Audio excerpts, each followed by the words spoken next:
Di tengah namanya yang terseret kasus ijazah Jokowi, mantan Ketua KPK Abraham Samad mengatakan akan memenuhi panggilan kepolisian.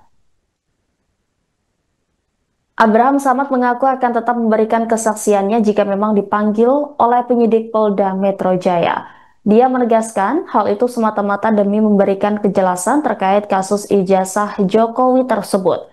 Namun demikian, Abraham Samad menegaskan tidak akan memenuhi panggilan polisi ketika memang menurutnya kasus ijazah Jokowi tidak langsung berhubungan dengannya. Demikian disampaikan Abraham Samad dalam wawancara dengan Tribun News pada Senin 21 Juli.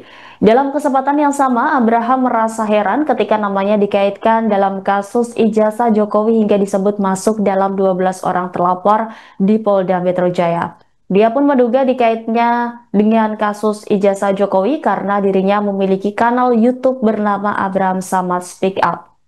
Adapun kanal tersebut memang kerap membahas tentang isu nasional terkini dalam bentuk siniar atau podcast dengan menghadirkan narasumber tertentu.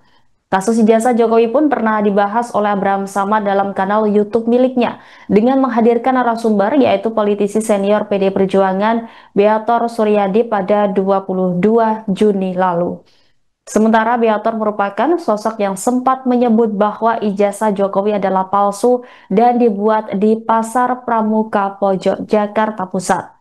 Abraham Samad pun menduga terseretnya dirinya dalam kasus ijazah Jokowi ini sebagai wujud pembungkaman. Berdasarkan informasi yang diterimanya, dia menyebut dirinya tidak sendiri sebagai terlapor dalam kasus ini, tetapi ada pula orang lain yang kerap membahas soal kasus ijazah Jokowi turut terseret. Ia juga membantah dianggap mangkir saat dipanggil oleh penyidik Polda Metro Jaya pada Mei 2025 lalu dalam kasus ijazah Jokowi.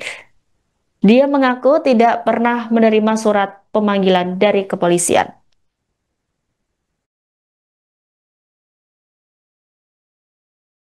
Misalnya kita dipanggil, terus saya lihat panggilannya itu memang bertujuan untuk membuat terang perkara ini, membuat jelas perkara ini, maka saya akan hadir memberikan keterangan supaya perkara ini menjadi jelas dan terang. Kira-kira seperti ya, saya lagi pikirkan kalau ini misalnya hanya mentarget saya, menyasar saya dan beberapa YouTuber serta podcaster yang lain, wah ini saya akan melawan, saya akan mempersoalkan karena ini nggak boleh begitu caranya, itu kan namanya hukum yang dipolitisasi, hukum yang menarget ya, hukum yang hanya ingin mengkriminalisasi orang-orang tertentu, kira-kira begitu.